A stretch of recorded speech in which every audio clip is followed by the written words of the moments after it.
नमस्कार, आप देख रहे हैं सी न्यूज और मैं हूं ज्योति अरोरा। आइए नजर डालते हैं इस वक्त की खास खबर पर। खबर राजधानी के लखनऊ के रायबरेली रोड से है, जहां उत्तरेठिया में सदर डेंटल कॉलेज के पास वृंदावन समाचार पत्र वितरक संघ की ओर से समाचार पत्र वितरकों को मास्क व सैनिटाइजर बांटा गया। इस मौके पर स्थानीय डॉक्टर SK सिंह ने समाचार पत्र वितरकों को जागरूक किया और उन्हें कोरोना वायरस से बचने के उपाय भी बताए। इस अवसर पर विभिन्न समाचार पत्रों के अधिकारीगण सहित स्थानीय गणमान्य लोग भी उपस्थित रहे। अच्छा, मैं मुकेश कुमार यादव तेलीबाग से अखिल भारतीय उद्योग व्यापार मंडल का जिला उपाध्यक्ष हूँ। सबसे पहले मैं पत्रकार एसोसिएशन के अध्यक्ष रामस्वरूप जी का बहुत ही आदर प्रकट करता हूँ कि उन्होंने मुझे इस नेक कार्य के लिए बुलाया। पत्रकार एसोसिएशन के रामस्वरूप जी अध्यक्ष हैं और इनके समझ खुद भी बहुत सारी परेशानियों के होते हुए भी ये हमेशा जो है समाज के लिए कार्य करते रहते हैं, अपने एसोसिएशन के लिए भी कार्य करते हैं और गरीबों के लिए भी कार्य हमेशा ही करते रहते हैं। लेकिन सर, इसमें जो है आप जैसे दानवीरों की भूमिका भी बहुत महत्वपूर्ण है और आप लोग जो समाज के लिए कर रहे हैं, सहयोग कर रहे हैं, रामस्वरूप जैसे लोग समाज के लिए काम कर रहे हैं, अपने समाज के लिए काम कर रहे हैं, उसमें आप लोगों की मदद बहुत मायने रखती है। तो इस तरह आप अब तक इस लॉकडाउन में कुछ अपने समाज सेवा के बारे में बताएं। छोटा मोटा समाज सेवा भाई, बहुत ज़्यादा नहीं कहना चाहूँगा। भैया ने जब मुझे बताया कि वितरकों की बहुत सी समस्याएं आ रही हैं, सैनिटाइज़र हैं, मास्क हैं, इन लोगों का वितरण करना है, तो मैंने कहा ठीक है, आप जो है अपने एसोसिएशन की तरफ से बांटिए और जो भी आर्थिक मदद होगी हम करेंगे। आज हम लोग अभी यहाँ पे करीब 100 मास्क और 100 सैनिटाइज़र बांटने का कार्यक्रम किए हुए हैं। उसको बांटा जाएगा और अगर कुछ और कमी पड़ेगी तो आगे और काम किया जाएगा। शाम को भैया ने गरीबों के लिए अन्न की भी व्यवस्था करी है, उसको भी शाम को बांटा जाएगा। शाम को अन्नदान का कार्यक्रम होगा? जी। उसमें गरीब लोग आएंगे और उनको कच्चा अनाज की पैकेट बना के बांट दिए जाएंगे।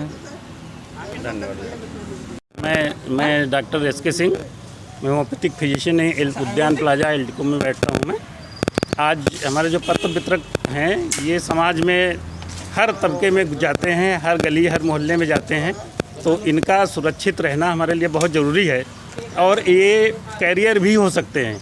अगर कोई भी पत्र वितरक इन्फेक्टेड हो गया कोरोना वायरस से, तो वो और लोगों में भी फैला सकता है, क्योंकि वो बहुत लोगों से इसके संपर्क में आता है सुबह सुबह।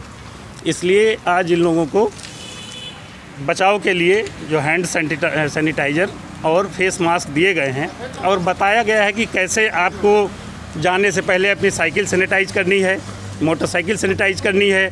आप किसी चीज़ को छूती जब टच करते हैं तो उसको तुरंत जो है सैनिटाइज कर लेना है अपने हाथ से, ताकि अगर कहीं कोई संदेह हो कि कहीं कोई इन्फेक्शन है तो वो आपके हाथों में ना आए, आपके हाथों से पेपर में ना जा कर के कहीं आप टच करते हैं, किसी का गेट छूते हैं, कहीं पे जाते हैं तो किसी दूसरे में वो इन्फेक्शन ना फैलने पाए।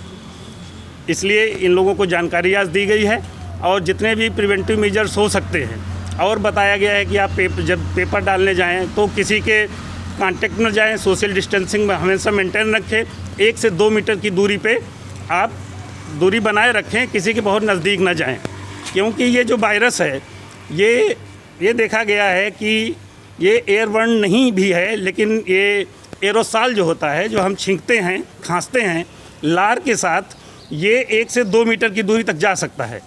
इसलिए हमको कम से कम 1 मीटर की, मिनिमम 1 मीटर की, नहीं तो 6 फीट की दूरी हमको बना के रखनी है, ताकि ये हम तक या हमसे ये किसी दूसरे तक पहुंच ना पाए। ये बहुत ज़रूरी है इसको रोकथाम के लिए। अभी तक इसकी न कोई वैक्सीन है, न कोई दवाई है, इसलिए सबसे ज़रूरी है कि इसको हम रोकें और किसी के कांटेक्ट में ना आए। यही एक सबसे बड़ा प्रिवेंटिव मेजर है जिससे हम इसको रोक सकते हैं।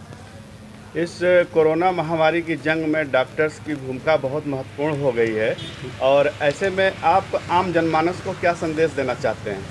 आम जनमानस को यही संदेश देना चाहते हैं कि हम लोग जो समाज में काम करते हैं, और आपकी भी ये जिम्मेदारी बनती है कि अगर आप कहीं बाहर से आए हैं, अगर आपको सर्दी जुकाम है, आपको अगर इस टाइप से खांसी है, बुखार है, तो इन लक्षणों को छुपाएं नहीं। आप डॉक्टर के पास भी जाएं तो एक दूरी मेंटेन करें, एक दूरी बताएं और जो लक्षण हैं वो पहले बता दें, अगर इस टाइप का कोई मरीज होता है तो हमारी सरकार ने हम लोग एक कोविड हॉस्पिटल अलग से बनाए हैं, कोरोना के जांच के लिए अलग से बनाए हैं। ये उनको वहाँ पे पहुँचाना बहुत ज़रूरी है। बाकी अन्य कोई अगर दिक्कतें हैं तो हम लोग तुरंत उसको देख के और उसको ट्रीट करते हैं।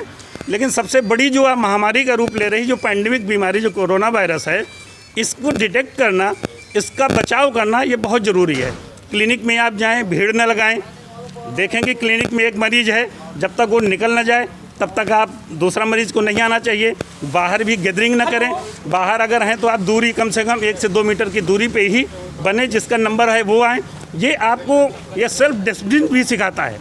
आपको ये बचा के रखना है कि हमसे अब कोई नहीं कहेगा, हमारी ये जिम्मेदारी है कि जिसका नंबर है पहले वो जाए, ताकि हम भी बचें और जो यहाँ पे आए हुए हैं, क्योंकि ये ऐसे जगह हैं, हॉस्पिटल हुआ, क्लिनिक्स हुए, जहाँ भी गैदरिंग होती है वहाँ फैलने के ज़्यादा चांस होते हैं।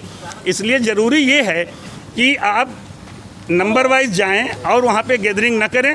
जैसे ही गैदरिंग करेंगे तो ये फैलने के चांस ज़्यादा होते हैं। इसलिए हमें सोशल डिस्टेंसिंग बना के रखनी है। हमारे प्रधानमंत्री जी ने भी ये संदेश दिया है। लगभग सभी लोग ये चीज़ जान चुके हैं कि जितनी हम सोशल डिस्टेंसिंग रखेंगे, कांटेक्ट में ज़्यादा लोगों के नहीं आएंगे, यही एक तरीका है। भीड़ भाड़ से बचेंगे, गैदरिंग नहीं करेंगे, यही एक तरीका है बचाव का। Thank you. लखनऊ से सीनियर संवाददाता उमेश विश्वकर्मा की रिपोर्ट। इस वक्त की खास खबर में बस इतना ही। देश और दुनिया की तमाम बड़ी खबरों के लिए आप देखते रहिए सी न्यूज़। हर खबर आपके साथ, आपके हाथ। मित्रों नमस्कार। मित्रों, आज के दिन हम सभी लोगों के लिए बहुत ही शोक संवेदना से भरा हुआ है। हमारे प्रदेश के मुख्यमंत्री योगी आदित्यनाथ जी के पिताजी का निधन हो गया है। मित्रों, मुख्यमंत्री होते हुए हमारे योगी आदित्यनाथ जी कोरोना के कारण से लॉकडाउन का पालन कराने हेतु अपने पिताजी के अंतिम क्षणों में उनके पास नहीं पहुंचे तथा उनके अंतिम संस्कार में कम से कम लोगों से पहुंचने की अपील भी किया। मित्रों, इस धरती पर मर्यादा पुरुषोत्तम राम के अतिरिक्त ऐसा कोई व्यक्ति नहीं है जो इतने बड़े अहम पद पर, मुख्यमंत्री जैसे पद पर होते हुए अपने पिता जी के अंत्येष्टि पे न पहुंचे। हे ईश्वर, मृत आत्मा को अपने चरणों में स्थान दे। ओम शांति शांति शांति।